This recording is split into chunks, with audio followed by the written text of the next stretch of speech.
13장 31절과 32절 말씀입니다. 또 비유를 들어 이르시되 천국은 마치 사람이 자기 밭에 갖다 심은 겨자씨 한 알 같으니 이는 모든 씨보다 작은 것이로되 자란 후에는 풀보다 커서 나무가 되매 공중의 새들이 와서 그 가지에 깃들이느니라. 아멘. 예수님께서 비유로 말씀하시는 내용 가운데 오늘은 겨자씨 비유입니다. 그 다음 33절이 누룩의 비유입니다. 겨자씨 비유와 누룩의 비유를 하나로 이제 해석하는 분들이 계시고 또 둘을 구분하여 하나의 독립적으로 해석하는 분들도 계십니다만 저는 하나씩 설교를 하도록 그렇게 하겠습니다. 오늘 제목은 겨자씨의 비유입니다. 겨자씨의 비유를 통해서 말씀하시는 예수님의 말씀을 생각해 보고자 합니다. 겨자씨 비유와 누룩의 비유는 서로 이제 공통점도 있고 또 다른 점도 존재합니다. 그러나 저는 이제 하나씩 얻도록 그렇게 하겠습니다. 이 겨자씨의 비유는 한마디로 말하면 아주 작은 데서 시작해서 아주 크게 된다는 것을 가르쳐 주는데요. 그것이 뭐냐면 복음의 시작은 아주 작게 시작하고 또 하나님이 다스리는 그 하나님의 나라는 아주 작게 시작하지만 후에는 매우 커진다. 아주 엄청나게 커진다라고 하는 것을 말씀하고 있는 겁니다. 하나님의 나라가 이 땅에서 천국에서 이렇게 세워져 가는 것을 설명해 주고 있습니다. 이 겨자씨라고 하는 것은 갈릴리 지방에서 많이 자생하고 있는 십자화과 식물입니다. 그 씨가 아주 작아서 눈에 잘 보이지 않지만 아주 작은 것을 얘기하고 나타날 때에 보통 이제 이 겨자씨를 씁니다. 그래서 아주 작은 믿음에 대해서 예수님께서 얘기했던 것이 마태복음 17장 20절에 겨자씨만한 믿음이 있으면 이라는 표현을 쓰거든요. 아주 작은 믿음이 있으면 그런 표현입니다. 그래서 작은 것의 대명사로서 쓰여지고 있는 것이 바로 이 겨자씨입니다. 하지만 이것이 이제 보통 때는 한 3m 정도 자라는데요. 더 크게 되면 약 4m 또는 5m까지도 자란다는 어떤 그런 그 성장하는 데 있어서 아주 작은 거지만 성장이 크게 되는 것에 대해서 비유할 때 이 겨자씨 비유를 설명합니다. 영적으로 눈에는 보이지는 않지만 그러나 점진적으로 그 영역을 넓혀가는 하나님의 나라가 여기에 이제 비유되고 있는 겁니다. 한국식 표현을 아주 작은 것이라고 할 때는 우리가 자주 쓰는 말 중에 콩알만 하네 뭐 이런 표현 있잖아요. 콩알 하나가도 나눠 먹는다. 아주 작은 것을 얘기할 때 그렇게 쓰는 거거든요. 바로 이 겨자씨라고 하는 것이 그렇게 쓰여지고 있는 겁니다. 아주 작은 것을 얘기할 때에 쓰여지는 단어가 바로 겨자씨입니다. 자, 우리 이제 이 겨자씨 비유를 통해서 우리가 배워야 되는 것들이 이제 몇 가지 있는데, 첫 번째, 이 겨자씨의 가치입니다. 아주 작은 것의 가치. 어떤 사람들은 크고 화려하고 또 많아야 무엇인가를 할 수 있고 잘 될 거라고 생각하는 것은 사람이 갖고 있는 대부분의 생각입니다. 그러나 성경적 개념은 그렇지 않다라고 하는 것을 오늘 보여줍니다. 오늘 본문이 이렇게 시작합니다. 어떤 사람이 자기 밭에 이 겨자씨를 뿌렸습니다. 또 누가복음 같은 경우는 채소밭에 이렇게 쓰여졌고 마가 같은 경우는 땅에 뿌려졌다 이렇게 썼습니다. 어쨌든 이 겨자씨를 이제 땅에다가 뿌렸습니다. 그것은 아주 작은 씨앗입니다. 눈에 보이지도 않을 정도로 작은 씨앗을 심었는데 그것이 시간이 지나서 점점 자라서 아주 크게 되어지고 거기에 이제 공중의 새들이 와서 그 가지에 깃들이죠. 집을 짓고 살게 되는 것을 나타내 줍니다. 그래서 아주 작은 것이지만 크게 되어서 새들이 와서 집을 짓고 살 수 있을 정도로 된다라고 하는 거죠. 근데 이게 이제 가을 되면 아주 가지가 단단해서 나무처럼 되어지는 겁니다. 원래는 식물인데 이것이 하도 가을에 이제 단단해지니까 나무처럼 되고 거기에 여러 종류의 새들이 와서 쉬기도 합니다. 지치고 피곤해서 쉬기도 하고 또 거기에 집을 짓고 살면서 새끼를 낳기도 하고 어떤 여러 가지의 모양으로 많은 새들이 찾아오게 되는 것을 나타내주고 있거든요. 예수님께서 이 땅에 세운 외부적으로 나타나는 하나님의 나라의 모습을 이와 같다라고 얘기하는 거예요. 천국은 이와 같이라고 얘기하고 있는 겁니다. 예수님께서 31절에 그렇게 비유하고 있잖아요. 천국은 마치 사람이 자기 밭에 갖다 심은 겨자씨와 같다. 예수께서 여기에 아주 작은 것을 심는 것 같지만 그것이 후대에 크게 된다는 것을 보여주고 있는데요. 근데 이 말을 들은 제자들의 입장에서는 조금은 의아했을 겁니다. 아니, 어떻게 겨자씨만하게 심어서 크게 된다는 말인가? 이 예수님을 따라다니면 그래도 뭔가 내가 잠자리 정도는 차지하고 이 예수님을 따라다니면 어떤 우리에게 많은 득이 되고 도움이 될 것 같은 그리고 위대한 인물이 될 것 같은 그런 생각을 가졌을 수도 있습니다. 왜냐하면 이 세례 요한, 이제 제자들이 이 사역을 하기 전에 세례 요한이 외쳤던 메시지가 있거든요. 그 메시지는 이렇습니다. 마태복음 3장 11절과 12절에 보면 나는 너희로 회개하게 하기 위하여 물로 세례를 베풀거니와 내 뒤에 오시는 이는 나보다 능력이 많으시니 나는 그의 신을 들기도 감당치 못하겠노라. 그는 성령과 불로 너에게 세례를 베풀 것이요. 여기 그는이라고 그랬는데 그가 바로 지금 예수님을 말씀하고 있거든요.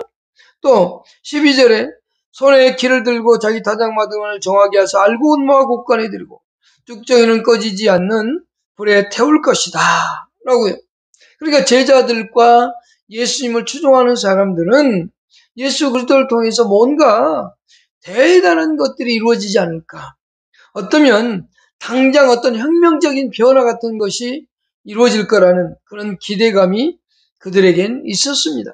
또한 구약시대에도 구약성경에도 예수 그리스도에 있을 당시에 이스라엘 민족은 가장 위대한 나라가 될 것이고 또 이스라엘이 더욱더 확장되고 부흥하게 될 것이다.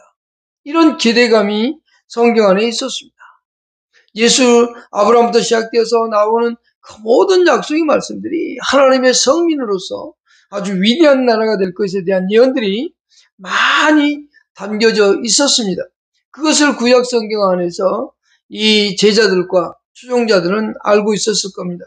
그러나 그와 동시에 구약 성경에서 이 아주 중요하고 위대한 메시아가 올 때 일반적으로 아주 작은 것에서 시작한다고 성경은 얘기해주고 있습니다. 아주 작은 것에서부터 시작을 할 것을 이사야서를 통해서 너무도 잘 말해주고 있습니다. 특히 이사야 53장은 우리가 잘 아는 것처럼 메시아에 대한 예언인데 어떻게 되어 있냐면 이사야 53장 2절에 보면 그는 주 앞에서 자라나기를 연한 순 같고 마른 땅에서 나온 뿌리 같아서 고운 모양도 없고 풍채도 없은즉 우리가 보기에 흠모할 만한 아름다운 것이 없도다. 그는 멸시를 받아 사람들에게 버림을 받았으며 강고를 많이 겪었으며 질고를 아는 자라 마치 사람들이 그에게 얼굴을 가리는 것 같이 멸시를 당하였고 우리도 그를 귀히 여기지 아니하였도다. 그러니까 예수님이 이 땅에 오시면 무시당하고 멸시당하는 것, 이것이 성경에서 말하고 있는 내용이었습니다. 아주 보잘것없는 곳에서 시작한다고 얘기하고 있습니다. 그러니까 큰 이스라엘 민족, 하나님의 복을 받는 민족이 되려면 아주 작은 곳에서 시작한다는 겁니다. 그 외에 성경에도 많이 있습니다. 그러나 이 작음에서 시작하는 것에 대해서 성경은 얘기하고 있는데 사람들은 생각할 때 그 작은 것은 별로 중요하게 여기지 않습니다. 교회도 작은 교회 그러면 무시하려고 하고, 또 사람도 내가 가난하고 또 힘없어 보이면 무시하려고 하고, 돈 있고 권력 있고 어떤 권세를 누리고 있으면 사람들은 거기에 몰려갑니다. 거기에 뭔가 있을 것처럼 말이죠. 그러나 이 영적인 부분은, 이 신앙적인 하나님의 나라의 부분은 언제나 작은 거였습니다. 예수님은 특히 마태복음 25장 21절에서 이렇게 말씀합니다. 착하고 충성된 종아, 내가 적은 일에 충성하였음에 내가 많은 것을 맡기리라. 23절에서도 얘기합니다. 마태복음 10장 42절에서는 냉수 한 그릇이라도 주는 자를 내가 잊어버리지 않고 그에게 반드시 상을 주겠다라고 얘기합니다. 마가복음 12장에 보면 42절과 43절에 보면 과부의 두 렙돈, 과부가 낸 그 두 렙돈, 아주 작은 액수의 금액인데도 불구하고 하나님 예수님께서는 아주 귀하게 보시고 아주 많이 드렸다고 얘기했습니다. 우리 사회에서 생각하는 것과는 전혀 다른 내용이죠. 또한 사도 바울을 통해서도 하나님은 그렇게 말씀합니다. 사도 바울을 통해서 고린도서 1장 27절에 이렇게 말씀합니다. 그러나 하나님께서 세상의 미련한 것들을 택하사 지혜 있는 자들을 부끄럽게 하려 하시고 세상의 약한 것들을 택하사 강한 것들을 부끄럽게 하려 하시며 하나님께서 세상의 천한 것들과 멸시받는 것들과 없는 것들을 택하사 있는 것들을 패하게 하려 하시나니. 사도 바울을 통해서 말씀하시는 것도 아주 작은 힘없는 그런 일들을 하겠다라고 하는 겁니다. 하나님은 보잘것없는 데서 가장 놀라운 일들을 시작하시고 거기에서부터 일을 이루어가시는, 역사를 이루어가시는 겁니다. 우리가 잘 아는 예수님은 유대 베들레헴에서 태어났습니다. 유대 베들레헴은 유대 땅 중에서 아주 작은 고을입니다. 지금이야 이제 성지가 되어서 관광객들로 말미암아 큰 도시가 되었지만, 그러나 예수님 당시에는 아주 작은 고을이었습니다. 그래서 미가 선지자는 이렇게 예언을 했습니다. 베들레헴 에브라다야, 너는 우리 유다 족속 중에 작을지라도 이스라엘을 다스릴 자가 내게로 나올 것이라. 그의 근본은 상고에 영원에 있느니라 그랬습니다. 아주 작은 그곳에서부터 시작하셨던 겁니다. 그러면서 이 아주 작은 곳에서 탄생한 이 예수 그리스도를 통해서 하나님의 역사를 이루어갔거든요. 그런데요, 하나님은 많은 무리, 큰 무리를 통해서 어떤 역사를 이루지 않았습니다. 하나님은 아주 작은 한 사람을 아주 소중히 여기시면서 그 한 사람을 통해서 역사를 이루었습니다. 에덴 동산을 처음 만드시고 나서 한 사람을 만드셨습니다. 아담을 만드셨고, 그 아담을 통해서 에덴 동산을 다스리게 했죠. 그런데 가만 보니까 혼자 있는 게 너무 외로워 보여서 또 한 사람인 화를 만들어 주었습니다.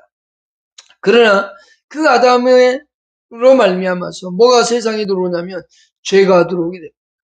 그 하나님께 창조한 아담의 불순종으로 말미암아서 우리 인간 가운데 죄가 들어와서 우리 인간을 죄 가운데 있게 만들었단 말이에요. 이 한 사람의, 우리 인간의 대표자였던 그 아담의 그 한 사람의 영향력, 악함의 영향력, 모든 죄가 세상에 들어오게 되고 모든 사람이 죄를 가지고 태어날 수밖에 없는 그런 영향력을 행사했습니다. 그러나 반대로 한 사람인 예수는 비록 베들레헴 아주 작은 곳에서 작은 마을에 태어났지만 그 예수 그리스도를 통해서 우와, 성령이 우리 가운데 찾아오게 되었다는 겁니다. 우리를 의로운 자로 만들어주셨고 우리에게 성령이 거하시는 하나님의 사람으로 만들어줬다는 겁니다. 영국의 어느 한 교회에서 있었던 이야기입니다. 5살 된 한 소년이 있었습니다. 그 교회에 헌금 가운데에 지정 헌금이라는 게 있습니다. 이 헌금을 드릴 때 목적을 정하는 겁니다. 그때 한 5살 먹은 소년이 저는 성경을 사서 이것을 선교지로 보내주십시오 라고 아주 조그만 액수의 돈을 냈습니다. 그때에 이 어린아이가 낸 헌금을 목사님이 보시고 거기에 조금 더 보탰습니다. 그리고 그 선물을 이제 신약성경 하나를 사가지고 그 소년에게 이름을 쓰도록 사인을 하도록 했습니다. 그리고 그것을 보냈습니다. 그리고 한 20년쯤 후에 그 목사님이 인도 어느 마을을 가게 됐습니다. 근데 그 마을에 갔더니 그 마을에 있는 대부분의 사람들이 예수 그리스도를 영접하고 신앙생활하고 있었습니다. 그래서 어떻게 해서 이곳이 이렇게 복음화가 되었습니까? 라고 그랬더니 그분들이 하는 말이, 어느 선교사님이 오셔서 우리에게 조그만 책 하나, 신약성경이라는 책을 하나 주셨습니다. 그러면서 갖고 와서 보여주는 거예요. 그리고 그 성경을 쭉 넘겨다 보니까 제일 뒤에 그때 5살 묵은 소년이 써놨던 사인이 있는 겁니다. 그 작은 책 한 권, 그 작은 소년의 작은 헌금이 그 마을을 변화시키는데 쓰여졌던 원동력입니다. 하나님의 역사는 가장 작은 곳에서 어떤 작은 사건을 통해서 하나님의 역사는 이루어지고 있다는 사실을 잊어서는 안 됩니다. 우리들의 작은 헌신과 희생이 무가치한 게 아닙니다. 우리의 작은 선교가 무가치한 게 아닙니다. 우리는 그 작음 속에서도 늘 큰 역사를 이루시는 하나님의 역사를 기대하며 살아야 된다는 것이 겨자씨의 가치입니다. 겨자씨는 비록 작은 씨앗이지만 그러나 그 씨를 통해서 얼마나 많은 열매를 맺습니다. 여러분들이 농사를 짓다 보니까 깨라고 하는 씨 하나 심지만 얼마나 많은 열매가 열립니다. 옥수수 하나의 씨앗을 심었을 때 그 옥수수를 통해서 맺혀지는 열매 얼마나 많습니다. 오늘 우리의 작은 희생과 헌신들을 통해서 또 우리가 우리 같은 사람들을 통해서 하나님의 역사는 이루어지고 있다는 사실을 잊어서는 안 됩니다. 두 번째 생각할 것은요, 이 비유에서 두 번째는 뭐냐면 예수님과 제자들의 이야기라는 겁니다. 이 비유는 예수님과 제자들에 대한 이야기입니다. 하나님의 나라는 조용히 그리고 점진적으로 꾸준히 자라가고 있는 이 역사의 이야기입니다. 한편으로 보면 놀라운 성경을 가져온 역사이기도 합니다. 아까 예수님의 탄생은 베들레헴이라고 했습니다.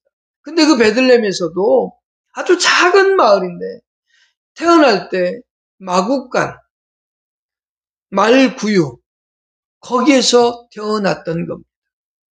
정말로 보잘것없는 곳에서 탄생한 겁니다. 그리고 또 하나는 탄생의 기사 하나 없습니다. 이 세계 인류 역사의 가장 큰 역사를 이루어야 될 이 메시아가 태어났음에도 불구하고 그때 당시 이거에 대해서 아는 사람은 없습니다. 관심도 없습니다. 동방 박사들이 헤로드 왕이 갔을 때 왕이 났다는데 어디서 났습니까? 물었더니 서기관들은 알고 있었습니다. 베들레헴에서 난다고 그랬는데 그럼에도 불구하고 그들은 관심도 갖지 않았습니다. 무관심 속에서 태어났고 그러면서 목수의 아들로 자라가면서 아주 천대받는 나사렛이란 마을에서 살아갔던 사람입니다. 천대받던 동네입니다. 또한 우리가 이사야 53장에 보면 이 메시아가 얼마나 초라한 모습으로 이 땅에 오게 됐는지 알잖아요. 흠말 많은 게 하나도 없고 연한 순가지 같아서 정말로 보잘것없는 그분의 모습을, 우리 인간의 모습을 갖고 있는 그분의 모습이라고 하죠. 그러면서 고난당하고 핍박당하는, 그러면서 끝내는 십자가의 죽음을 지는 그 예수님의 말씀입니다. 하지만 그렇게 예수님은 십자가에 죽고 고난당하고 보잘것없는 한 분이셨으나 그러면 지금 생각해 보십시다. 지금 예수님은 전 세계에 어떤 위치에 있을까요? 전 세계에 수많은 사람들의 구주요 구원자요 메시아라고 인정하며 그분을 앞에 무릎 꿇는 수많은 사람들, 수억의 사람들이 있습니다. 이 예수 그리스도가 아주 보잘것없이 아주 힘없고 연약한 자로 이 땅에 오셔서 우리의 구원 사역을 이루셨습니다. 그 놀랍도록 크신 하나님의 놀라운 역사. 예수 그리스도라고 하는 작은 한 생명이 우리에게 놀랍도록 큰 역사를 나타내 보여주셨습니다. 인간의 모습을 갖고 오셔서 수없이 많은 고난과 역경을 당하고 또한 십자가에 처참하게 죽음을 당했음에도 불구하고 그 예수 그리스도는 전 세계의 구원자이고 메시아임을 나타내 보여주고 있습니다. 또한 동시에 예수님의 이야기면서 이것은 또한 제자들의 이야기입니다. 제자들의 배경은 별 볼 일 없는 촌사람들이라고 할 수 있습니다. 정말 보잘것없는 뭐 하나 내놓을 만한 학력 또는 직업, 어떤 지위 내놓을 만한 것이 없는 제자들이었습니다. 특히 로마 제국이라는 나라의 그 상황 가운데에서 이들은 전혀 무엇을 할 수 있는 그런 능력이 없는 정말 보잘것없는 연약한 존재였습니다. 아무것도 행할 수 있는 능력이 없었습니다. 그리고 그런 연약하고 부족하고 능력 없는 그들이었음에도 불구하고 예수님은 말씀하시고 그들을 향해서 이렇게 말합니다. 너희는 전 세계를 향해 나아가야 한다. 전 세계에 가서 복음을 전해야 된다.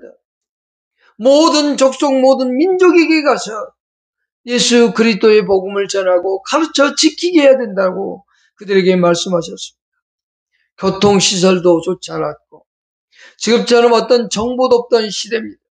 그들이 전 세계가 어딘지 정확히 알지도 못했을 겁니다. 그러나 그들에게 그렇게 예수님께서 주셨습니다. 제자들에게 주신 비전이 바로 세계를 향해 가도록 하는 것이 비전입니다. 이것이 바로 사도행전의 역사였습니다.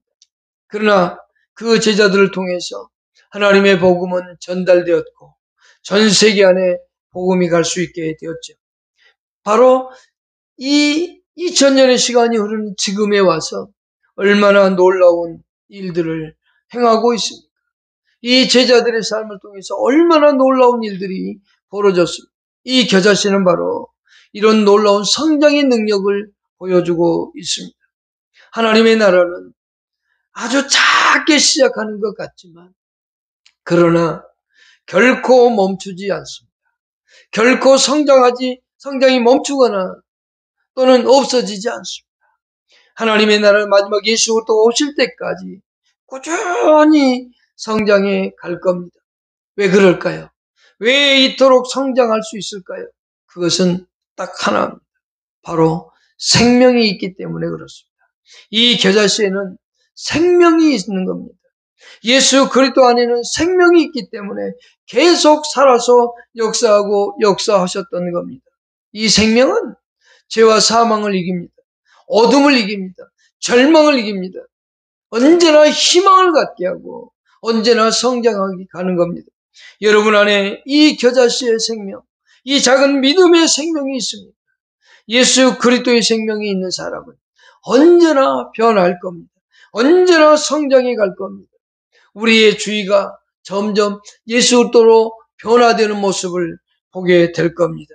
우리나라의 아펜젤러와 언더우드 선교사가 100년이 넘는 시절에 들어왔습니다. 그리고 이곳에 와서 복음의 씨앗을 뿌렸습니다. 100년이 훨씬 지난 지금에 어떻게 됐을까요? 그 선교사들이 와서 뿌린 복음의 씨앗이 지금 대한민국 방방곡곡에 교회들이 세워져 있고 그곳에서 하나님께 예배하며 하나님께 영광을 돌리는 수많은 사람들이 있습니다. 또한 전 세계를 향해 복음을 들고 나아가고 있고 오지로 가고 있고 섬으로 가고 있고 남들이 가지 않는 곳에 가서 복음의 씨앗을 뿌리고 있는 게 우리나라입니다. 여러분, 이 작은 희생과 헌신이 그 속에 예수 그리스도의 생명이 있었기 때문에 가능한 겁니다. 선교 역사에서 보면 허슨 테일러 같은 사람은 중국을 변화시켰고요. 윌리엄 캐리 같은 사람은 인도를 변화시켰고 C.T. 스터트 같은 사람 또는 리빙스턴 같은 사람들은 아프리카에 복음의 씨를 뿌렸습니다. 복음을 전파해서 그곳에 복음이 살아가고 있는 겁니다. 여러분, 우리는 어떻습니까? 우리는 어떻게 다른 사람들에게 영향력을 미치고 있을까요? 또한 우리는 언젠가는 반드시 죽을 거라는 사실을 잊어서는 안 됩니다. 그때에 천국에서 수많은 열매들을 만나게 될 겁니다. 온 인생들이 지구상에서 살다가 이 땅에 태어났다 구원받은 백성들이 모여서 하나님께 찬양과 경배를 드리고 영광을 돌릴 겁니다. 그때 우리가 뿌린 씨앗의 열매들도 반드시 존재할 겁니다. 히브리서 12장 1절에 보면 이러므로 우리에게 구름같이 둘러싼 허다한 증인들이 있으니라고 되어 있습니다. 그 말은 수많은 그리스도인들의 열매들이 나타나고 있다고 하는 거죠. 우리는 예수의 생명을 소유한 자로 계속적으로 성장해가고 변화되어야만 가는 겁니다. 이런 말이 있습니다. 끊임없이 떨어지는 물 한 방울이 돌에 구멍을 낸다는 말이 있습니다. 아주 작은 물 한 방울이 계속적으로 떨어질 때 바위도 뚫는다는 얘기인 겁니다. 우리의 작은 생명력이 많은 사람들을 살릴 수 있다는 사실을 늘 기억하고 살아가십시다. 이 겨자씨의 비유 세 번째는 이 겨자씨의 결과인 겁니다. 이 겨자씨의 결과는 32절에 있습니다. 이는 모든 씨가 씨보다 작은 것이로되 자란 후에는 풀보다 커서 나무가 되며 공중의 새들이 와서 그 가지에 깃들인다고 되어 있습니다. 이것은 다니엘서 4장 10절로 20절의 말씀과 또한 22절에 해석되어지는 말씀을 설명해 주고 있습니다. 우리는 이 작은 씨앗이 자라서 생명력이 있고 큰 가지가 되었을 때 새들이 몰려들듯이 예수 그리스도가 다스리는 그 나라는 처음에는 아주 작았지만 그러나 후대에 큰 나라가 되었습니다. 또한 우리의 삶 속에 예수 그리스도가 우리의 왕이 되시고 우리를 다스리시는 분이 된다면 또한 우리 속에 있는 이 하나님의 나라가 계속적으로 성장해서 우리 주위에 있는 사람들이 예수에게 와 쉼을 얻고 또한 우리에게 와서 쉼을 얻는 그런 일들이 있기를 바랍니다. 우리는 이 비유 속에서 정말 이 겨자씨 같이 부흥하고 성장하기를 원합니다. 또는 복을 받아 누리기를 원합니다. 그러나 과연 이런 복을 만일에 받는다면 어떻게 하시겠습니까? 이런 복 받기를 원하는데 이 겨자씨처럼 아주 작았지만 그러나 후대에 큰 어떤 기업이든 어떤 위대한 인물이 되든 어떤 역사를 이루든 간에 그런 복을 받는다면 그런 복을 원할 텐데 왜 그러신가요? 내 이름을 드러내기 위함입니까? 아니면 다른 어떤 무엇이 있습니까? 우리는 내 주위에 있는 많은 사람들에게 이 예수 그리스도의 복음을 전하고 나누고 또 그들에게 나눠주고 베푸는 그런 사람이 될 수 있기를 바랍니다. 이 겨자씨의 가지는 자라서 가지들을 내어줌으로 새들이 찾아왔습니다. 여러분들이 예수를 믿는 사람으로서 여러분의 삶을 내어주고 여러분들의 시간을 내어주고 여러분 물질 내어주고 여러분의 모든 것을 내어줘서 다른 사람들을 섬기고 살아가는 여러분 될 수 있기를 바랍니다. 기도하겠습니다. 하나님 고맙습니다.